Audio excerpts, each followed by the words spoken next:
Hello साथियों, आप सभी का स्वागत अभिनंदन दोस्तों। एप्लीकेशन वाली क्लास के अंदर सभी स्टूडेंट जुड़ जाइए क्लास के अंदर दोस्तों जल्दी से। और यूट्यूब पर बाद में बच्चे देखते हैं, उन सभी का भी अभिनंदन दोस्तों। जल्दी से एक बार थम्स अप करके बता दीजिए आवाज वगैरह प्रॉपर है क्या। चलिए सर। सभी गुड आफ्टरनून दोस्तों, सभी को स्वागत अभिनंदन। चलिए दोस्तों, सब आज हमारा राजस्थान जियोग्राफी हमारी कंप्लीट हो जाएगी। राजस्थान जियोग्राफी में देखा जाए दोस्तों, आपका आज लास्ट टॉपिक बचा हुआ है आपदा प्रबंधन एवं जलवायु परिवर्तन दोस्तों। यानी आपदा प्रबंधन और जलवायु परिवर्तन, ये एक दोस्तों नॉर्मल टॉपिक है। इससे कई बार एग्जामिनर पर्सन पूछ ही लेता है और कई बार पूछता भी नहीं है। तो दोस्तों आपने पूरा कोर्स करवाने की जिम्मेवारी मेरी है, तो मैं ये टॉपिक भी दोस्तों कैसे छोड़ सकता हूँ। तो चलिए, उपजाऊ एवं मरुस्थलीय भूमि का क्रमिक रूप से शुष्क प्रदेश अथवा मरुस्थल में परिवर्तित हो जाने की प्रक्रिया ही मरुस्थलीकरण कहलाती है। यानी दोस्तों क्या, उपजाऊ एवं मरुस्थलीय भूमि का क्रमिक रूप से शुष्क एवं मरुस्थल में परिवर्तित हो जाने की प्रक्रिया क्या कहलाती है? मरुस्थलीकरण। मरुस्थलीकरण एक प्राकृतिक परिघटना है जो जलवायु का परिवर्तन व दोषपूर्ण भूमि का उपयोग करने में क्या होती है? कारण होती है। यह क्रमबद्ध परिघटना है जिसमें मानव द्वारा भूमि उपयोग पर दबाव के परिवर्तन होने से परितंत्र का अवनयन होता है दोस्तों। और मरुस्थलीकरण स्थायी प्रकृति का होता है। संयुक्त राष्ट्र जो संघ है उसकी रिपोर्ट के अनुसार अविवेकपूर्ण मानवीय क्रियाओं से 1.31 करोड़ वर्ग क्षेत्रफल मरुस्थलीय भूमि पैदा कर दी है दोस्तों। यानी मानवीय क्रियाओं के माध्यम से, एक दिन पहले भी मैंने बताया था कि जो मानवीय दोस्तों व्यक्ति है दोस्तों, आगे से अपना लालच देखते हुए अपने कार्य जो अपना लालच देखता है, मनुष्य क्या करता है? वृक्षों की कटाई करता है दोस्तों। अभी हाल ही में दोस्तों देखा जाए, हमारे बीकानेर की बात है, जो सौर ऊर्जा दोस्तों लग रही है, तो सौर ऊर्जा के अंदर दोस्तों एक बहुत बड़ी घटना होती है। यहाँ पर जो खेजड़े वृक्ष है दोस्तों, उनके माध्यम से काफी जो सौर ऊर्जा प्लेटें हैं वहां पर नुकसान हुआ है। क्योंकि वहां पर अब तो हम दोस्तों सौर ऊर्जा लगा रहे हैं, तो वहां पर क्या वनस्पति काट रहे हैं ना, वनस्पति काट रहे हैं तो प्रकृति के साथ खिलवाड़ी तो कर रहे हैं। तो खिलवाड़ होगा तो प्रकृति हमारे साथ खिलवाड़ करेगी, दुगुना तिगुना, वो दोस्तों हम झेल नहीं पाएंगे। प्रकृति अपना संतुलन कर लेगी, लेकिन हम अपने जो भी कर रहे हैं उसका संतुलन हम झेल नहीं पाएंगे दोस्तों। और अपना प्रकृति हमेशा दोस्तों, आप जितना प्रकृति के साथ खिलवाड़ करोगे उतना प्रकृति आपके साथ करेगी, आज नहीं तो कल। और यानी मानवीय वे अपने क्रियाओं के माध्यम से 1.30 करोड़ वर्ग क्षेत्र पर दोस्तों मरुस्थलीय भूमि पैदा कर दी है। पृथ्वी सम्मेलन रियो 1992 के अनुसार दोस्तों, मरुस्थलीकरण एक प्रक्रम है जो जलवायु के उतार चढ़ाव, मानवीय क्रियाओं और जैविक क्रियाओं द्वारा दोस्तों आपका शुष्क एवं अर्धशुष्क एवं उपआदर क्षेत्रों में बढ़ता है दोस्तों। मरुस्थलीकरण की समस्या संपूर्ण विश्व में व्याप्त है दोस्तों। यानी मरुस्थलीकरण दोस्तों ऐसा नहीं है कि हमारे राजस्थान में या हमारे भारत में है। मरुस्थलीकरण से जहां पर मरुस्थल है वहां पर मरुस्थलीकरण बढ़ेगा दोस्तों, चाहे हम कितना भी प्रयास कर ले, कुछ भी कर ले। मरुस्थली के जो समस्या दोस्तों विश्व में व्याप्त है। संयुक्त राष्ट्र द्वारा स्वीकृत परिभाषा के अनुसार जलवायु परिवर्तन एवं मानवीय क्रियाकलापों द्वारा उत्सर या अर्ध उत्सर शुष्क उपाध्य क्षेत्रों में भूमि अवनयन मरुस्थलीकरण कहलाता है। मरुस्थलीकरण का प्रभाव। मरुस्थलीकरण आज विश्व भर में एक विकराल समस्या के रूप में उभरा है। प्राचीन काल में अनेक सभ्यताओं के विनाश के लिए मरुस्थलीकरण एवं सूखा प्रमुख कारण थे। मरुस्थलीकरण का प्रभाव जलवायु, मृदा, सभी प्राणी जगत का पर्यावरण पर दोस्तों क्या पड़ता है? यानी मरुस्थलीकरण का प्रभाव तो दोस्तों इन सभी पर पड़ेगा, चाहे जंतुओं पर पड़े, चाहे मनुष्य पर पड़े, चाहे किसी पर पड़े दोस्तों। जलवायु परिवर्तन या सभी कंट्रोल किसके अंदर है दोस्तों? मरुस्थलीकरण के प्रभाव, पर्यावरणीय प्रभाव, सामाजिक प्रभाव, आर्थिक प्रभाव और राजनीतिक प्रभाव। अगर मरुस्थलीकरण सर्वाधिक बढ़ रहा है तो पर्यावरणीय प्रभाव में देखा जाए तो मृदा का अपरदन होगा, मृदा एक साइड से दूसरी साइड जाएगी। प्रजातियों का क्या होगा? इसमें प्रजातियों का विनाश होगा। वनस्पति भी विनाश होगी, वनस्पति क्या हो जाएगी? कम हो जाएगी। ग्लोबल वार्मिंग भी होगी, भूमि की कमी भी है, पारिस्थितिक तंत्र भी कमजोर होगा, उस पर भी प्रभाव पड़ेगा। जनसंख्या दबाव, लवणीयता में वृद्धि, मरुस्थलीय विस्तार, ये सारे के सारे किसमें है? पर्यावरणीय प्रभाव। आपसे एग्जामिनर पूछ सकता है कि मरुस्थलीय का प्रभाव इनमें से कौन सा पर्यावरणीय प्रभाव है या सामाजिक प्रभाव? सामाजिक प्रभाव में देखा जाए तो दोस्तों सांस्कृतिक का विनाश, भूखमरी, स्वच्छ पानी की कमी, बीमारियां या पलायन की समस्या भी देखने को मिलेगी। और आर्थिक प्रभाव में देखा जाए तो अर्थव्यवस्था पर प्रभाव, विषमता व गरीबी में वृद्धि होगी, आयात में वृद्धि होगी दोस्तों, यानी माल ज्यादा आएगा दोस्तों। और राजनीतिक प्रभाव में देखा जाए तो ऋण में क्या हो जाएगी, वृद्धि हो जाएगी। ये मरुस्थलीकरण के प्रमुख प्रभाव आपके अलग अलग दोस्तों प्रभाव होंगे। मरुस्थलीकरण का कारण दोस्तों, मरुस्थलीकरण किस कारण सर्वाधिक मरुस्थल फैल रहा है, उसका कारण तो होगा कुछ निर्वनीकरण है, वनोन्मूलन है, अनियंत्रित पशुचारण कर रहे हैं, भूशरण हो गया, संसाधनों का आपके पास संसाधन है उसका सर्वाधिक दोस्तों आप अतिदोहन कर रहे हो, मृदा अपरदन है, निरंतर सूखा पड़ना, जनसंख्या वृद्धि, जलवायु कठोरता, उच्च तापमान, न्यूनतम वर्षा, जलवायु परिवर्तन, भूजल स्तर में गिरावट, निरंतर वर्षा का कम होना, वायु अपरदन होना, ये सारे के सारे मरुस्थलीकरण के प्रभाव है। संसाधनों का अतिदोहन, औद्योगिक कचरा, उच्च वायु दाब का क्षेत्र होना, वनस्पति का विनाश होना, जल प्लावन होना, मिट्टी की लवणीयता व क्षारीयता प्रभावित होना दोस्तों, ये सारे के सारे मरुस्थलीकरण होने के कारण है। अब मरुस्थलीकरण हो तो गया, ये आगे बढ़ने से रोकने के लिए हमारे पास कुछ उपाय होने चाहिए। तो मरुस्थलीकरण रोकने के लिए हमारे निम्न उपाय हैं। सबसे पहला, शुष्क कृषि प्रणाली अपनानी चाहिए। सर्वाधिक दोस्तों वृक्षारोपण करना चाहिए। दोस्तों सरकारें नियम बनाएगी अपनी तरफ से, लेकिन जो नियम है वो सरकार पर लागू नहीं होते, वो नियम हमेशा जो साधारण व्यक्ति होते हैं उन पर होते हैं। आपने कई जगह देखा होगा दोस्तों, अभी थोड़े दिन पहले की बात है, पश्चिम बंगाल के अंदर सबसे बड़ा दोस्तों वहां पर आपका वन विभाग है, सबसे बड़ा वन क्षेत्र है, वहां पर सर्वाधिक पेड़ों की कटाई हो रही है, सरकार खुद ही कर रही है। अगर यहाँ पर साधारण लोग या अपने करते तो वहां पर कानून आता है। तो आप कानून बना किसके लिए है, सारों के लिए, लेकिन पालन कौन करेगा दोस्तों, जनता करेगी। और कुछ पालन कोई व्यक्ति, बड़े व्यक्ति है वो भी नहीं करेंगे। जो अभी देखा जाए राजस्थान के अंदर सर्वाधिक सौर ऊर्जा का दोस्तों यहाँ पर लग रही है, और सर्वाधिक सौर ऊर्जा, तो सौर ऊर्जा लग रही है वहां पर, पेड़ों पौधे क्या हो रही है, कटाई हो रही है। और पेड़ों पौधे कटाई हो रही तो क्या बढ़ेगा, वृक्षारोपण बढ़ा है या घटा है दोस्तों, वृक्षारोपण बढ़ा है, सॉरी घटा है, वृक्षारोपण है। अब कौन लोग चाहेगा कि उसे पता है कि आज नहीं तो कल पेड़ काटे जाएंगे, किसी न किसी बहाने से काटे जाएंगे, चाहे रोड बनाई जाए, चाहे आप दोस्तों कोई भी कार्य किया जाए, वहां पर आपके क्या वृक्ष, सर्वप्रथम वृक्ष को ही काटा जाता है। अनियंत्रित पशुचारण पर रोक लगाई जाए, वृक्षों की कटाई पर रोक, निर्वनीकरण पर रोक, कृषि व रासायनिक उर्वरकों का प्रयोग न करते हुए सूक्ष्म सिंचाई को बढ़ावा देना, अवैध खनन पर रोक दोस्तों, ये सारे के सारे आपके मरुस्थलीकरण रोकने का कार्य है।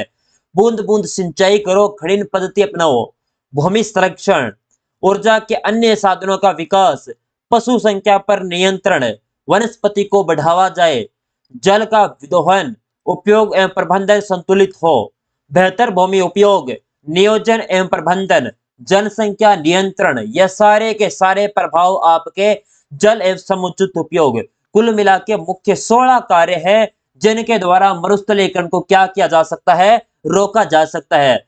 जिसके माध्यम से कैसे दोस्तों, वो आपके मरुस्थल को आगे बढ़ने से रोका जाए, आगे ना बढ़े, और कम से कम मरुस्थल दोस्तों हो। इसके लिए अन्य महत्वपूर्ण तथ्य दोस्तों, अब मरुस्थलीकरण हो तो गया, लेकिन इसके बारे में कुछ प्रयास तो किए जाने चाहिए।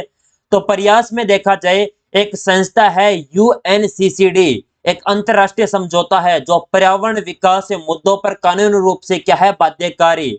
मरुस्थलीकरण का मुकाबला करने के लिए संयुक्त राष्ट्र सम्मेलन यूएनसीसीडी की स्थापना होती है 1994 के अंदर। कब की जाती है यूएनसीसीडी की स्थापना, जो आपके 1994 के अंदर। मरुस्थलीकरण का मुकाबला करने के लिए संयुक्त राष्ट्र मरुस्थलीकरण रोकथाम कन्वेंशन यूएनसीसीडी का गठन किया गया। भारत यूएनसीसीडी का हस्ताक्षर करता है दोस्तों। मरुस्थलीकरण रोकथाम कन्वेंशन यूएनसीसीडी के अनुसार विश्व भर में 3.2 अरब लोग मरुस्थलीकरण के नकारात्मक रूप से क्या है, प्रभावित है। मरुस्थलीकरण रोकथाम कन्वेंशन जो आपका यूएनसीसीडी के अनुसार विश्व भर में 100 से ज्यादा देशों में 2030 तक 450 मिलियन हेक्टेयर से अधिक भूमि क्षरण कम करने का संकल्प लिया गया है। संकल्प ले लिया जाए लेकिन संकल्प पूरे नहीं किए जाएंगे दोस्तों। भारत में स्थित मरुस्थल का लगभग 61.11% क्षेत्र राजस्थान में विद्यमान है। जो राजस्थान के जो पुराने जिले 12 जिले आते हैं। अब आप बच्चे कहेंगे सर नवीनतम जिलों के अनुसार बताओ, तो नवीनतम जिले दोस्तों जब तक मैं एग्जैक्ट आपके एनसीईआरटी में आप दोस्तों आप देखते हो बुक आने अलग अलग राइटर की बुक आती है दोस्तों, चाहे आरबीडी पब्लिकेशन की बुक है चाहे आपके अन्य कोई भी बुक है उसके अंदर जिले बता रखे हैं। लेकिन मैं दोस्तों नहीं बताता वहां पर, क्योंकि जब तक एनसीईआरटी में नया अपडेट डाटा नहीं होगा तब तक नहीं बताया जाएगा। एनसीईआरटी में जब जिस दिन 15 जिले बता दिए 15 बताऊंगा और 18 बता दिए जाएंगे तो 18, या करंट के तौर पर प्रश्न बन जाए और सरकार अपने आर्थिक समीक्षा के अंदर रिपोर्ट जारी कर दे कि राजस्थान के 18 जिले आपके आते हैं राजस्थान के मरुस्थलीयकरण में, तो हम दोस्तों 18 जिले पढ़ेंगे। लेकिन जब तक सरकार कोई भी चीज की पुष्टि ना करे या एनसीईआरटी पुष्टि ना करे तब तक चीजों को नहीं पढ़ा जाना चाहिए। अब काफी बच्चे ऐसे भी कह देते हैं कि सर क्षेत्रफल के बारे में आप बोल सकते हो ना, कुछ जगह कोई आपका क्षेत्र आपका पहले कोई सिक्कर में आ रहा है या सिक्कर वाला तो वो अपडेट हो गया है, लेकिन जो अभी मान लीजिए आपका डीडवाना कुचामन जिला है वो नागौर के अंदर क्षेत्र आ रहा है, तो उसका क्षेत्र सरकार ने जारी कर दिया है, उसका मैप जारी कर दिया है, उसका हम क्षेत्र आप डिसाइड कर सकते हैं कि सांबर जेल कितने जिलों में है, कौन से जिले में है, ये आप डिसाइड कर सकते हैं। इसीलिए दोस्तों मरुस्थलीकरण प्रमुखतः अतिचारण, अतिहलन, अनुचित मृदा प्रबंधन एवं भूमि प्रदूषण द्वारा प्रारंभ व प्रोत्साहित होता है दोस्तों। ऑपरेशन खेजड़ा कार्यक्रम चलाया जाता है। ऑपरेशन खेजड़ा की बात करें, मरुस्थल विकास रोकने के लिए सरकार द्वारा 1991 के अंदर प्रारंभ किया गया अभियान है दोस्तों, ऑपरेशन है खेजड़ा अभियान। मरु विकास कार्यक्रम 1977-78 के अंदर दोस्तों केंद्र सरकार की 100% सहायता से प्रारंभ किया गया। इस कार्यक्रम का मुख्य उद्देश्य मरुस्थल के विस्तार को रोकना है दोस्तों, यानी जो मरु विकास कार्यक्रम है इसका प्रमुख उद्देश्य क्या है कि मरुस्थलीकरण जो हो रहा है इसके विस्तार को कम करना। और इसमें केंद्र और राज्य की हिस्सेदारी कितने हैं, तो केंद्र की 100% हिस्सेदारी है। और यह कार्यक्रम कब चलाया गया था, मरु विकास कार्यक्रम यह 1977-78 के अंदर शुरू किया जाता है। अगला है दोस्तों एक संस्था आती है काजरी, केंद्रीय मरु क्षेत्र अनुसंधान संस्थान दोस्तों, 1959 के अंदर स्थापना की जाती है और कहां पर है, जोधपुर के अंदर। और काजरी मरुस्थल के प्रसार को रोकने व कृषि की उपज में वृद्धि से संबंधित जानकारी प्राप्त करने के लिए शोध कार्य संपन्न करता है दोस्तों। 1959 के अंदर काजरी की क्या होती है, स्थापना होती है और इसी के तहत आपका क्या कार्य करती है, आपके मरुस्थल का विस्तार रोकने के लिए और मरुस्थल का जो प्रसार हो रहा है उसको रोकने के लिए किस प्रकार उस पर नियंत्रण लाया जा सके इस पर कार्य करती है। एक है आफरी संस्थान, वो भी दोस्तों जोधपुर के अंदर है। अब आप सभी बताओ आफरी की स्थापना कब होती है। आगे देखो सूखा एवं अकाल दोस्तों, अब भारत के अंदर दोस्तों राजस्थान में देखा जाए, भारत में नहीं राजस्थान में दोस्तों सूखा सर्वाधिक का दोस्तों आपके प्रभावित क्षेत्र है आपका जो पश्चिमी मरुस्थलीय प्रदेश है। यहां पर दोस्तों वर्षा की क्या नहीं है, गारंटी नहीं है कि 100% वर्षा होगी। सूखा, भारतीय मौसम विभाग आईएमडी के अनुसार सूखे के 2 प्रकार विभक्त किया गया है। एक तो सामान्य सूखा में वर्षा का औसत 25% से कम हो, वो दोस्तों क्या होगा, सामान्य सूखा। प्रचंड सूखा की बात करें तो आपकी सामान्य वर्षा से 50% कम बारिश हो, वो आपके प्रचंड सूखा हो जाएगा। यानी आपके देखा जाए जो सामान्य वर्षा होती है उससे 50% से भी कम बारिश हो तो प्रचंड सूखा यानी एकदम सूखा, और सामान्य सूखा है तो जो सामान्य वर्षा होती है उससे 25 सेंटीमीटर वर्षा कम हुई, सॉरी 25%, तो आपका सामान्य सूखा हो जाएगा। सूखे को मुख्यतः 3 भागों में विभक्त किया गया है, कृषि संबंधी सूखा, जल विज्ञान संबंधी सूखा, मौसम विज्ञान संबंधी सूखा। अब भारत सरकार के द्वारा दोस्तों सिंचाई आयोग ने 10 सेंटीमीटर से कम वार्षिक वर्षा वाले भागों को शुष्क क्षेत्र माना है।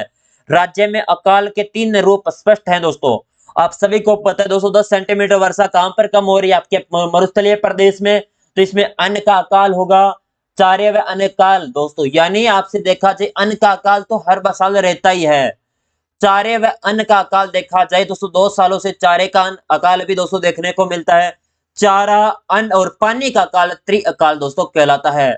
अभी दोस्तों राजस्थान में देखा जाए कौन कौन से दोस्तों साल के अंदर अकाल पड़ा है, यानी दोस्तों सूखा पड़ा है।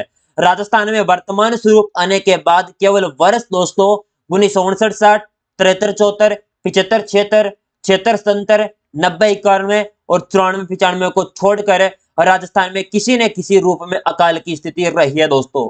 यानी गुण अपने 1960 मान सकते हो, 73 मान सकते हो, 75 मान सकते हो, 77 मान सकते हो, 76 मान सकते हो, 90-91 और 94-95 इन सालों को छोड़ दिया जाए तो राजस्थान में ऐसा कोई भी वर्ष नहीं है जिस पर दोस्तों राजस्थान में सूखा ना पड़ा हो। चाहे अन्न का अकाल हो, चाहे चारे का अकाल हो, चाहे आपके चारे और अन्न का दोनों, पानी का, तीनों का अकाल एक साथ हो, किसी न किसी प्रकार का अकाल की स्थिति राजस्थान के अंदर रही है।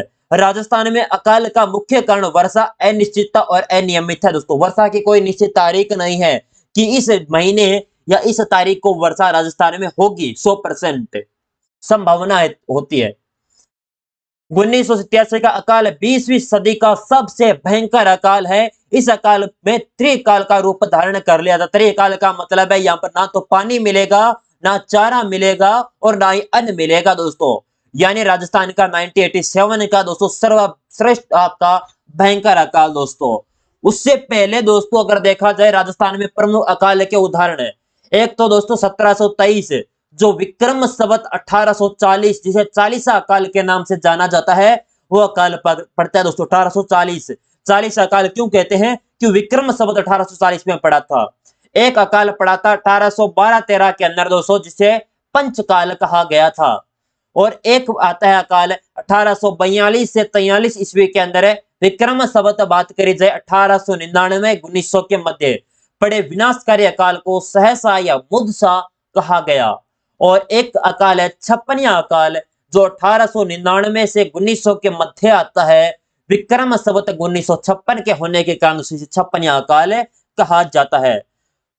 यह आपको याद रखने, सो अकाल की स्थिति आपको 100% याद रखनी है। कौन कौन से में कौन कौन से अकाल पड़ते हैं, किस वर्ष में कौन कौन से। चलिए मैं थोड़ा सा पानी पी लेता हूँ, थोड़ा गला ज्यादा सूख रहा है दोस्तों, गर्मी का टाइम है।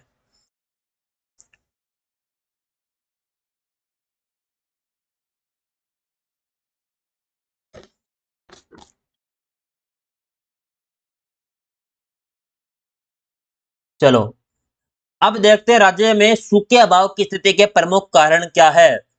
यानी राजस्थान में सूखे की स्थिति का प्रमुख कारण क्या हो जाएगा। तो प्रमुख कारण है प्राकृतिक कारण। एक तो प्राकृतिक कारण में प्राकृतिक स्वरूप जलवायु, मरुस्थलीय स्वरूप है, रेतीली एवं बालू का स्तूप युक्त है, पश्चिमी मरुस्थलीय धरातल, उच्च तापमान एवं कम वर्षा व आंधियां, पश्चिमी हवाएं, ताप कर्मीय आपकी विभेदन, कम आर्द्रता व अधिक वाष्पीकरण के कारण सूखा अकाल दोस्तों रहता है। आर्थिक कारण में देखा जाए तो आर्थिक विकास की कमी होना, आधारभूत संरचनात्मक ढांचे की कमी, जनसंख्या का दबाव, सिंचाई की आपकी कम रहना, विद्युत, शिक्षा, स्वास्थ्य, परिवहन आदि जो सुविधाएं इनकी कमी रहना, उद्योगों का अभाव, बेरोजगारी, कृषकों की कम आमदनी, चारागाहों की आपकी कमी आदि सूखा के प्रमुख दोस्तों प्रमुख कारण हो जाएंगे दोस्तों। यानी आपके राजस्थान की अधिकांश जनसंख्या कृषि पर ही निर्भर है और कृषि के अंदर दोस्तों अगर सूखा हो जाता है, सूखा आपके पड़ जाता है पूरे साल, तो दोस्तों और कुछ आप उनके अपने कृषि क्षेत्र में कुछ भी योगदान नहीं रहेगा। एक अभी दोस्तों आपने जो चतुर्थ श्रेणी की अपनी जो भर्ती के रिगार्डिंग चल रही थी, एक मांगे कि सिलेबस बढ़ाओ, उस टाइम आपके बिहार के एक टीचर है दोस्तों, वो बिहार की है, थोड़ी याद है मुझे थोड़ा बहुत दोस्तों, नाम तो नहीं लूंगा फिर बच्चे कहेंगे सर नाम क्यों लिया उन टीचर का। तो वो टीचर क्या कह रहे थे कि राजस्थान वाले तो जमींदारी लोग हैं, उनको तो रोजगार की आवश्यकता ही नहीं है। अच्छा हमें आवश्यकता नहीं है, बिहार वालों को आवश्यकता ज्यादा है, उत्तर प्रदेश वालों को आवश्यकता ज्यादा है, अन्य राज्य वालों को, हमें तो आवश्यकता नहीं है। ऐसे ऐसे दोस्तों एक थीम बना रखी थी उन्होंने कि राजस्थान वालों के लिए तो भर्ती नहीं है, तो हम आपके लिए वहां की स्टूडेंट के लिए भर्ती है और हमारे यहाँ पर अपने राजस्थान के बच्चों के लिए राजस्थान में भर्ती निकलती है, वो राजस्थान के बच्चों के लिए है ही नहीं। आप शुक्रिया करो कि हमारा यहाँ पर राजस्थान में सारी भर्तियों के लिए एलिजिबल हो आप। अन्य राज्यों में अप्लाई नहीं कर सकते, वहां की डिग्री होना आवश्यक होता है। कई कई राज्यों में हरियाणा में अप्लाई करने के लिए हरियाणा की डिग्री या उसकी लैंग्वेज आनी चाहिए, पंजाब में पंजाबी आनी चाहिए। इसीलिए दोस्तों कुछ लोगों ने तो थे भी बना ली थी कि इस प्रकार होता है राजस्थान में, जमींदारी लोग है।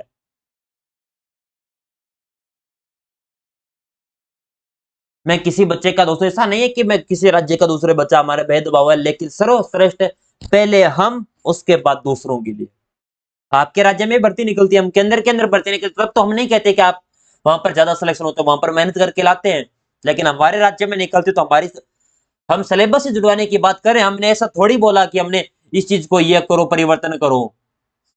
हमने तो राजस्थान जीके का वेटेज ही बढ़वाया था। सामाजिक कारण, वन विदोहन, अनियंत्रित पशुचरण, अति पशुचरण आपका हो जाएगा। वन है, जलवायु प्राकृतिक संसाधनों में पूर्ण विदोहन अकाल के कारण दोस्तों। सूखा समस्या के संकट में देखा जाए दोस्तों, प्राकृतिक आपदा के अंतर्गत सूखे में सबसे बड़ा संकट अकाल के रूप में उपस्थित होता है। जल की उपलब्धता जितना कम होती है उतना ही दोस्तों विकराल रूप धारण करता है। सूखे कारण दोस्तों अकाल के 3 रूप स्पष्ट हैं। प्रथम, यदि वर्षा इतनी कम हुई है कि फसल बर्बाद हो गई है तथा अन्न का उत्पादन प्राप्त नहीं हो रहा है तो अन्न का अकाल कहा जाता है। हमने एक चारा अकाल पढ़ा था, यानी दोस्तों वर्षा इतनी कम हुई है कि प्राप्त अन्न हुआ है, न ही प्राप्त चारा हुआ है दोस्तों, यानी अन्न और चारे का दोस्तों अकाल दोस्तों हो जाएगा। जैसे देवकाल और तर्त्य अकाल, जिसमें दोस्तों कितनी भी वर्षा भी नहीं हुई, ना तो अन्न हुआ, ना पानी अपने पीने के लिए है प्राप्त, होना है चारा दोस्तों। राजस्थान में अकाल की प्रभाव की स्थिति नहीं याद करनी आपको, ये पीडीएफ के अंदर ऐड कर रखी है दोस्तों, एक ज्ञान बढ़ाने वाली बातें हैं। यहां से एग्जामिनर नहीं पूछेगा, अगर आपसे हाईएस्ट पूछेगा तो डाटा यहां से पूछता दे, लेकिन वो भी नहीं याद करना, वो आपको इकोनॉमिक के रिव्यू के अंदर मैं करवा दूंगा दोस्तों। ये लो आपके इकोनॉमिक रिव्यू 2023-24 का रिपोर्ट के अनुसार का अर्थ दोस्तों संभावित आपका। सूखे से निपटने के लिए दीर्घकालीन उपाय, विकास और रोजगार परक योजनाएं दोस्तों। एक तो आपके मरु विकास कार्यक्रम 1978 के अंदर शुरुआत की गई थी। एक आपके सूखा संभावित क्षेत्र कार्यक्रम दोस्तों, ये भी आपके दोस्तों, इस कार्यक्रम का उद्देश्य सूखा संभावित क्षेत्र में अर्थव्यवस्था को सुधारना, इसके लिए भूमि जल संसाधनों को बेहतर उपयोग करना। हरियाली परियोजना 2003 के अंदर दोस्तों, अब इनका मुख्य उद्देश्य नहीं याद करना, अब याद रखनी है मरु गोचरी योजना 2003-4। एक दोस्तों आपकी कंदरा सुधार कार्यक्रम जो 1987 से 88 के अंदर दोस्तों चलाया जाता है, और यह आपके बीएड व जो कंदराओं का विस्तार रोकने के लिए दोस्तों इस योजना को शुरुआत की गई थी। इनमें दोस्तों 8 जिले दोस्तों शामिल है दोस्तों आपके, धौलपुर, भरतपुर, करौली, सवाईमाधोपुर, कोटा, बूंदी, बारा, झालावाड़ वाला। एक बंजर एवं चारागाह विकास बोर्ड 2016 के अंदर दोस्तों गठन होता है आदेश के अनुसार 22 दिसंबर 2016 के तहत, और बंजर भूमि विकास बोर्ड का पुनर्गठन 11 फरवरी 2022 को किया गया है। इसमें भी 8 जिले आते हैं। सूखा एवं अकाल प्रभाव को कम करने के सुझाव है दोस्तों, ये आपको हमने पहले बता चुका हूं। वैसे तो उपग्रह सर्वेक्षण व भूजल अभाव क्षेत्रों में आपके पता लगाकर उनके अविवेकपूर्ण दोहन हो रहा है उस पर रोक लगाना चाहिए। सिंचाई सुविधाओं का विस्तार रोक करना, राहत कार्यों को जन सहभागिता सुनिश्चित करना, आपका वार्षिक योजना में नियमित प्रावधान की अनिवार्य व्यवस्था होना, ऊर्जा का वैकल्पिक स्रोत का विकास करना, यह प्रमुख दोस्तों कार्य होने चाहिए। सूखा काल के प्रभाव को रोकने के प्रमुख सुझाव है ये। कृषि एवं वानिकी चारागाह भूमि का विकास का प्रोत्साहन और शुष्क व मिश्रित कृषि को प्रोत्साहन देना। आपदा प्रबंध देखा जाए, राजस्थान में सूखा व अकाल निपटने हेतु सहायता विभाग की स्थापना 1951 में की गई। अक्टूबर 2003 में सहायता विभाग का नाम बदलकर दोस्तों आपदा प्रबंध सहायता विभाग कर दिया। जब स्थापना होती है तब तो सहायता विभाग नाम होता है, लेकिन अक्टूबर 2003 में से सहायता विभाग का नाम बदलकर आपदा प्रबंधन विभाग कर दिया जाता है। और आपदा प्रबंधन एवं सहायता विभाग का दोस्तों मुख्यालय कहां पर है आपका, जयपुर में। आपदा प्रबंधन अधिनियम 2005 का है। यह अधिनियम लागू कब किया जाता है, 1 अगस्त 2007 को। अन्य महत्वपूर्ण तथ्यों की बात करी जाए दोस्तों, आपके वर्ष 2000-2003 के अंदर राजस्थान में सूखा प्रभावित जिलों की संख्या सर्वाधिक थी।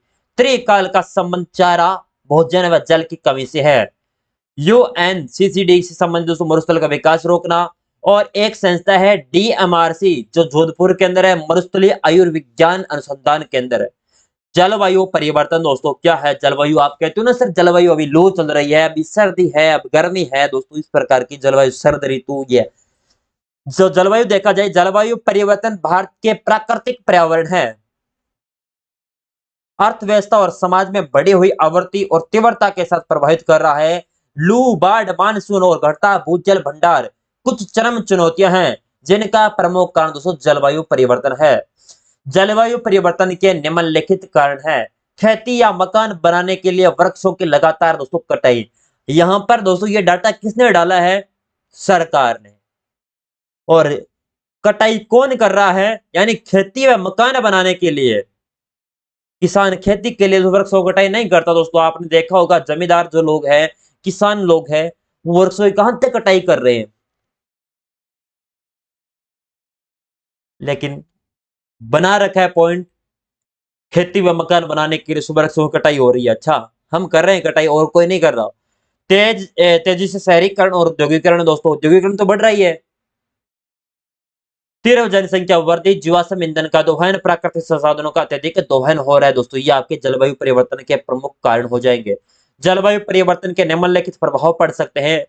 वार्षिक औसत वर्षा में वृद्धि का अनुमान, बढ़ते तापमान, वर्षा से हिमनद जल, झील के फटने से बाढ़, मोराइन बाधित झीलों का भूस्खलन की घटनाएं बढ़ सकती है। अपने स्नोलाइन ऊंचाइयां बढ़ेगी और ग्लेशियरों की मात्रा घटेगी। क्षेत्रीय और समुद्र स्तर में वृद्धि हो रहेगी, जारी रहेगी दोस्तों। शहरों में औद्योगिक गर्मी का कारण तनाव, शहरी बाढ़, समुद्र के स्तर में वृद्धि का कारण लवणता का प्रवेश और चक्रवात जैसे अन्य जलवायु प्रेरित खतरों का दोस्तों अनुभव करेंगे। बढ़ती गर्मी की स्थिति का कारण जंगल में आग लगने की घटनाएं बढ़ सकती है। जनसंख्या के मामले में भारत वैश्विक स्तर पर सबसे कमजोर देशों में से एक है, जो समुद्र के स्तर पर वृद्धि से प्रभावित होगा। प्रभावित होने वाले शहर बंबई हो गए, कोलकाता, चेन्नई, गोवा, कोचीन व पूरे सहित अन्य देश द्वारा अपने शहर आ जाएंगे। और मक्का सहित खाद्य सामग्री उत्पादकता क्या प्रभावित है होगी दोस्तों। यहाँ पर आपका जलवायु दोस्तों परिवर्तन आपका टॉपिक समाप्त होता है और यहाँ पर आपके राजस्थान ज्योग्राफी का भी समापन होता है दोस्तों। पूरा कोर्स करवाया है, आपने पूरा कोर्स देखा है, आप सभी का तहे दिल से बहुत बहुत धन्यवाद दोस्तों। राजस्थान ज्योग्राफी आज आपकी कंप्लीट होती है। अन्य कोई सब्जेक्ट आपका पेंडिंग है वो सब्जेक्ट को आप पूरा करिए। क्लासेस पेंडिंग है तो उसको भी मैं पूरा करवा दूंगा। कोर्स में आपने बच्चों ने अपने यूट्यूब पर पूरा कोर्स नहीं मिला होगा, उन बच्चों को बता देता हूँ क्लासेस दोस्तों। इससे अच्छा आप यूट्यूब पर क्लासेस देखते हो। अगर आप यूट्यूब पर क्लासेस, मेरी कोशिश रहती है कि हर क्लास दूं, लेकिन कोई भी आपकी नंबरिंग क्लास में मिसमैच है तो एक बार मैसेज कर देना व्हाट्सएप पे दोस्तों, ताकि आपको यूट्यूब पर भी मिल जाए। लेकिन मेरी मानो दोस्तों, सारे आपको नोट्स लेने हैं, सारी टेस्ट सीरीज सब कुछ दोस्तों नाम मात्र शुल्क में आपको मिल रहा है, फिर भी आप इतनी कंजूसी क्यों करते हो? मेरी तरफ से शानदार मटेरियल है, यूट्यूब पर भी बहुत सारा स्टडी मटेरियल आपको फ्री दे रहा हूं ना। और जैसे आपके मर्जी, आपके पास पेमेंट है तो कोर्स खरीद सकते हो। अगर पेमेंट की थोड़ी समस्या है तो मेरे को मैसेज कर देना दोस्तों, जिनको कोई भी समस्या होती है इस नंबर पर कि सर मेरे पास इतना भी रुपया नहीं है और मैं पढ़ना चाहता हूं, इस नंबर पर मैसेज कर देना। और एप्लीकेशन पर बच्चे देखते हैं, उनका बहुत बहुत धन्यवाद कि उन्होंने पूरा कोर्स एंजॉय के साथ पढ़ा है। कोई भी डाटा के अंदर किसी भी जगह आपको दिक्कत आई तो मुझे बताना। डाटा 100% सही करवाने का प्रयास किया है, फिर भी कुछ जगह कोई डाटा एरर है तो उसका भी समाधान तुरंत कर दिया जाएगा। आपके मैसेज डालते ही दोस्तों पीडीएफ के अंदर आपका संशोधन कर दिया जाएगा, क्लासों के अंदर भी संशोधन कर दिया जाएगा। ठीक है।